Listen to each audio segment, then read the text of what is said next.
What's it like to fry solo at a fast food job? Work at Zaxbys and you just might find out. Let's start at the top. While many new employees often start out with dreams of reaching management, hoping to snag greater pay for less work, most people realize that's not really the case. While there may be less physical work, the added responsibility and time commitment can be a lot worse. This appears to be the case at Zaxby's, where management claims to have little escape from the job. General managers of any business are usually responsible for just about everything that happens on site. So it's not surprising to hear one Zaxby's manager tell PayScale that it's a stressful and demanding job where vacations aren't really possible and being on call 24/7 is necessary. Does this much oversight from a general manager leave assistant managers with a bit more freedom? A Camden, South Carolina assistant manager says that they're also on call all the time. So what about the higher-ups who work off-site? The situation appears bleak for them too, with one district manager echoing that the position leaves no time to spend with their family. There's just no rest for Zaxby's managers at any level. There are simply times when you have to do whatever it takes. Many fast food gigs are entry-level jobs, so few people expect the pay to be very much. These jobs are typically paid hourly and often near minimum wage. Employee reviews of Zaxby's reveal that no one's earning a fortune slinging chicken fingers either. It may even be a little worse than usual here.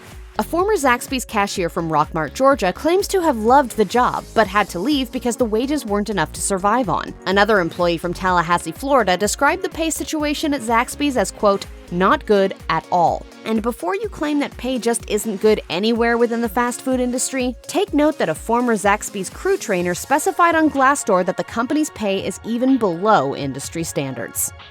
One strategy many low-paid employees use to build bigger paychecks is snagging overtime, provided they don't have a lot going on outside of work.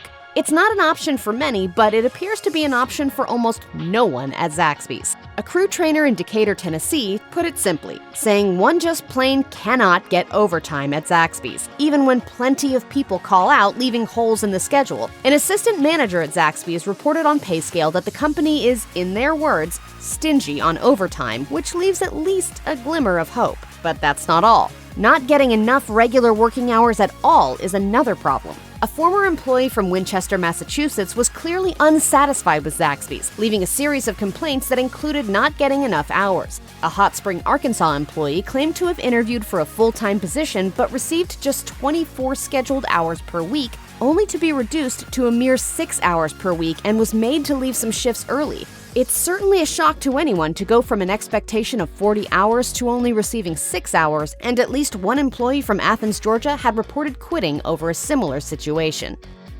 So, what really happens when someone doesn't show up for work and doesn't find a replacement to cover the shift? We already know that replacements aren't always called in, but short staffing isn't exactly a surprise. A former Zaxby's cashier in Morristown, Tennessee, claimed that their restaurant was constantly understaffed, describing a more chronic issue that raises questions about company policy. Another cashier in North Myrtle Beach, South Carolina, described an extremely understaffed Zaxby's with a manager that wouldn't even assist when there was only a single employee to serve both the drive-thru and the front counter.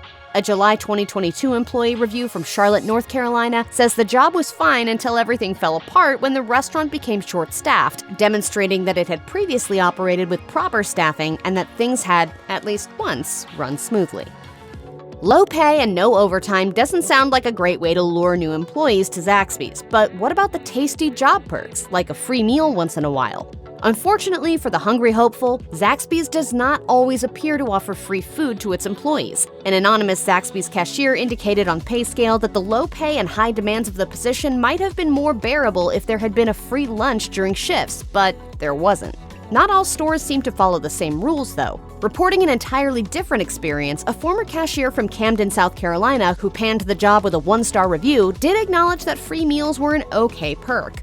Another anonymous reviewer specified that a 50% discount was the only benefit extended to part-time employees at Zaxby's, so it seems that a free meal might depend entirely on local management.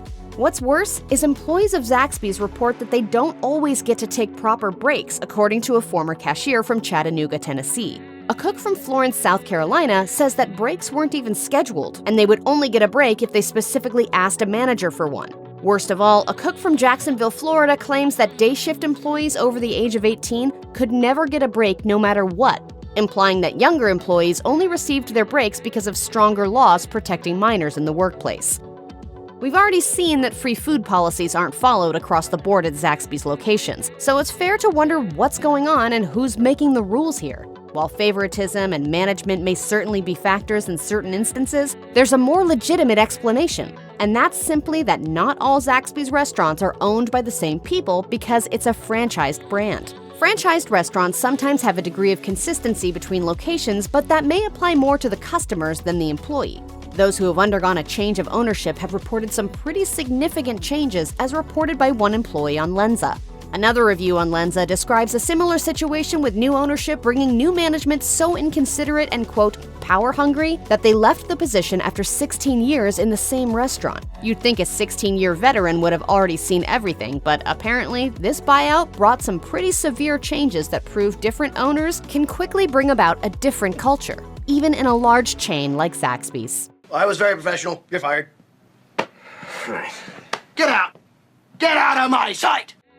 Fast food restaurants are magnets for first-time job applicants looking to gain work experience and put a little cash in their pockets. And many of those tend to be students. The sight of teenagers staffing a drive-thru or standing behind a burger counter is no surprise to anyone. And the same scene plays out at most Zaxby's locations according to its own staff. An Athens, Georgia employee estimated that 95% of the hourly employees were of college age or younger. A former Zaxby's cashier from Greer, South Carolina, claimed on Glassdoor to often be the only employee in the store who wasn't in high school. So perhaps 95% isn't too far off from the actual figure. A different Zaxby's employee of 6 years reported on Indeed that their store had plenty of college students, particularly in the back of the house, and enjoyed the fun atmosphere that created. So at least it's not all bad news.